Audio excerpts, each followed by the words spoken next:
Well, good morning. Thank you very much for having me here this morning. I'm slightly worried about this time limit, so I'm going to have to get cracking on. I'm going to start with a quick video, which will kind of introduce who I am, and you'll notice that there is another person in the video. It's my friend and expedition partner, Rob Bourne. I'll come on to that a bit later on, but let's start with the video. Good morning. So really, for Rob and I, this was kind of the defining moment of our lives in a sense, but until that point, we obviously had to work very, very hard to get there. So it all began for us when we were about 15 or 16 years old, and we were part of our school cycling club, and we would cycle in different parts of the UK and around Europe. And on one particular trip, we went up to the Lake District, a very beautiful area in the north of England, and we did a cycle trip up there, and full of confidence, having cycled, I think, 3 or 4 days, on our way back, on the train back to school, and we saw a newspaper article. And this was about the 50th anniversary of the first descent of Mount Everest. And, as you do, brimming with confidence, we looked at this newspaper article and we thought, why not? That must be like the next thing to do. Let's try and become the youngest Britons to climb Everest. Perfect. Excellent plan. And so we got back to school and we started trying to research, what kind of things we'd need to do to try and climb Everest. And pretty soon we came to the conclusion that it'd be a good idea to learn how to climb. So we joined our school climbing club and we started climbing indoors, and then in our holidays we'd work as much as we could to save the money to be able to buy the kit and to be able to go on climbing trips. So we went to the Alps and learned snow and ice climbing. Between our 2 sixth form years, we managed to persuade our parents to allow us to go to Pakistan, to climb in the north of Pakistan and build up some more skills. We went to, unfortunately that expedition wasn't successful, which was a bit of a shame, but we were pretty depressed for a while, but got over it, and the next one was going to Nepal. We climbed a mountain about 10 miles from Everest, and at that point we knew that we'd built up the skills that were necessary, that we needed to be able to go onto Mount Everest. But at that point there was a small problem of money. Until that point we'd been able to work in our holidays to earn everything we needed, but obviously Everest is much more expensive.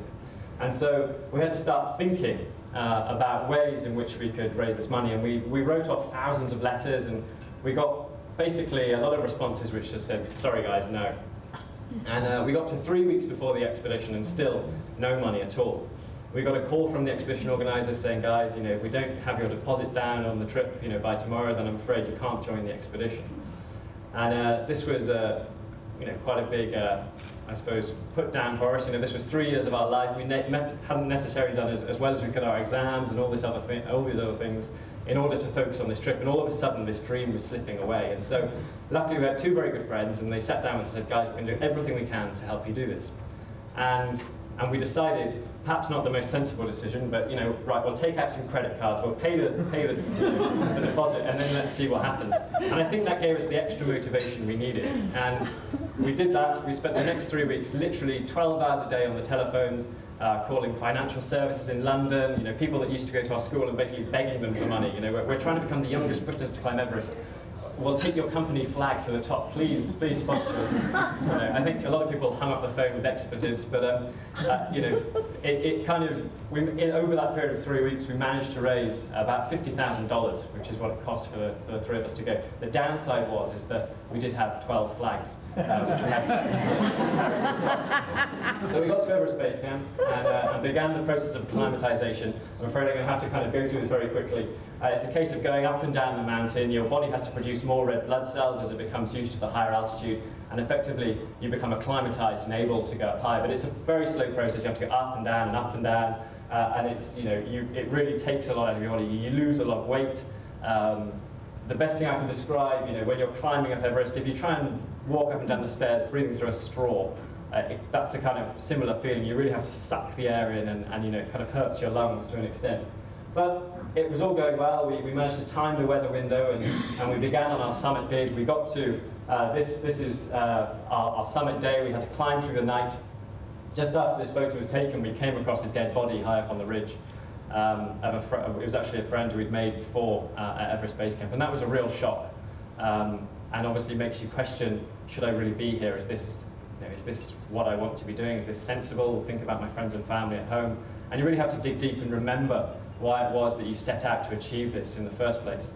But then the sun comes out and you have the most amazing views. You can really see like across the Himalayas, and it's absolutely stunning.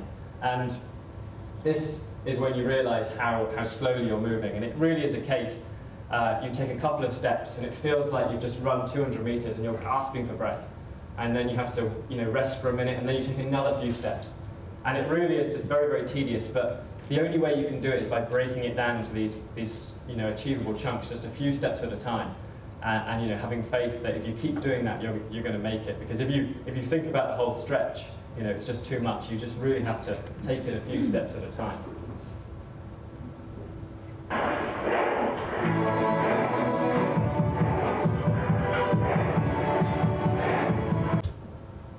So, at 7:30 a.m. on the 17th of May 2006, we found ourselves standing on top of Mount Everest. And we got there, and I suppose really I was just absolutely exhausted, and all I could think about was getting back down safely. In the end, we spent about an hour and 3/4 on the summit, which is a huge amount of time. Most people spend about 10 minutes or so. Kind of after sort of resting for a while and thinking, God, how are we going to get back down? We were just about to set off, and all of a sudden realised that we had all these flags to take pictures of. And so, one by one, we took them out, and we got some to take a picture. And I think, there were a couple of Sherpas on the summit who were looking at us, thinking, how many different countries do these guys come from? It was a pretty ridiculous scenario, but thankfully we got it over, and over the next 3 days we were able to descend safely. Oh my God. Some people weren't quite so lucky. 19 people died the year we were on Everest, and this was another friend who we made at base camp who got severe frostbite and had to have 2 toes on each foot amputated. But of course, in everything that we aim to do, there is always risk involved. And although this was obviously a very unfortunate scenario, the person had achieved their goal and they had done it, and they knew that this risk existed, but they were happy that they'd been able to achieve their goal despite having to succumb to this. But we got back to the UK and we started thinking, what are we going to do next? And we decided that instead of doing something where we were just the youngest, we wanted to do something where we were the first. And so we decided on this trip to go from the magnetic North Pole to the geomagnetic North Pole to the magnetic South Pole. And we set off from Greenland at the start of April 2007. Now, that was a year when the ice was melting very, very quickly in the Arctic. And so we had lots of problems, and we ended up deciding that we had to travel over the top of glaciers, which slowed us down, and we ended up traveling by dog sled. And one day we were dog sledding along, and Rob dropped his glove off the side of his sled, and he stopped to pick it up, and as he was picking up, the ice cracked beneath his feet, and he fell through into this water beneath, which is about -2 degrees centigrade because of the salt content. And I saw this happen from about 300 meters away on a different dog sled, and I ran back to try and help him.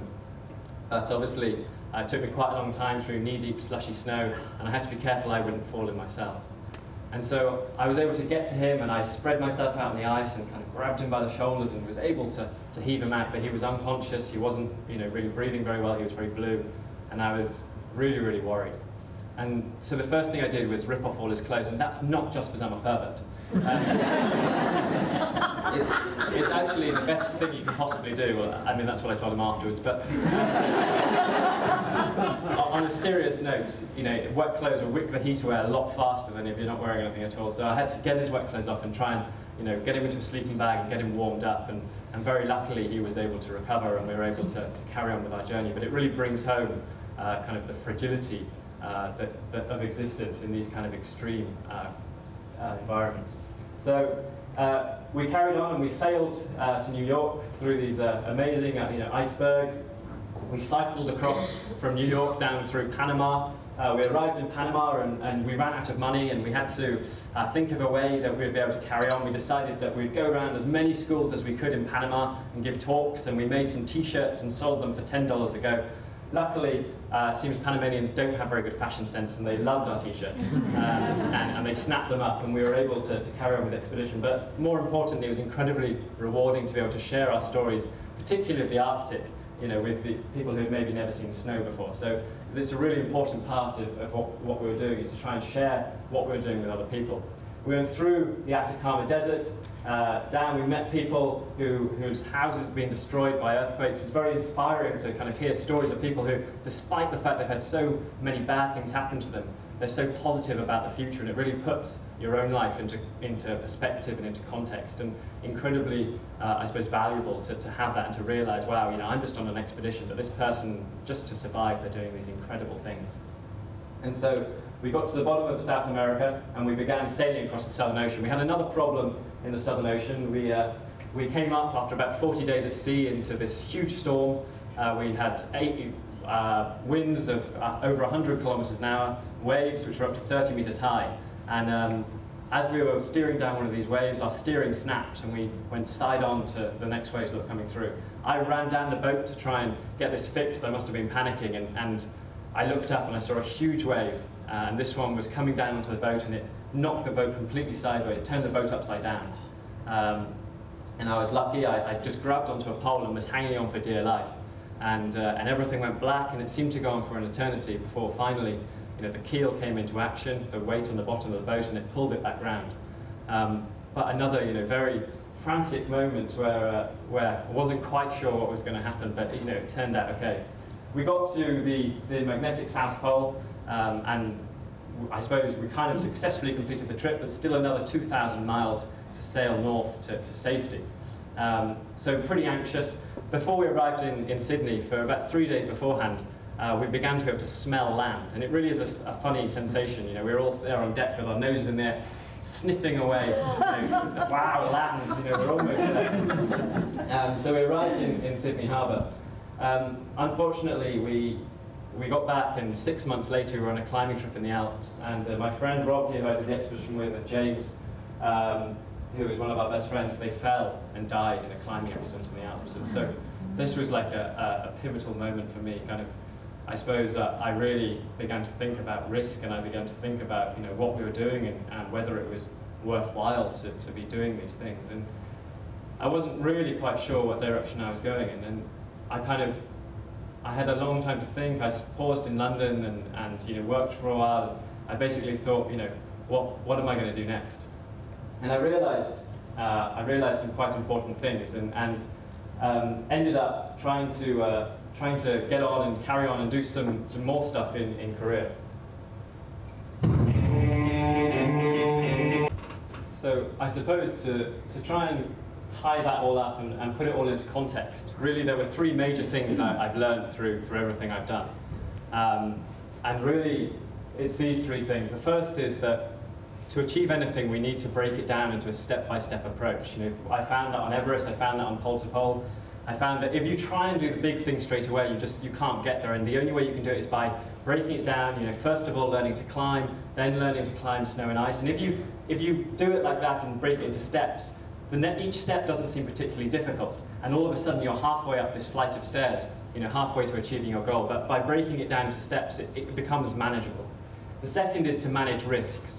It's, everything has risks involved, but we can't be afraid of them. We have to just get on. We have to, think, how can we minimize these risks? How can we learn the skills that we need to overcome them? And really, risks are part of life, but if we avoid them, then, we make our lives very, very boring. So we have to get involved in the risks. We have to learn how to manage them, and we have to really, I suppose, embrace them. But also, finally, to energize and inspire.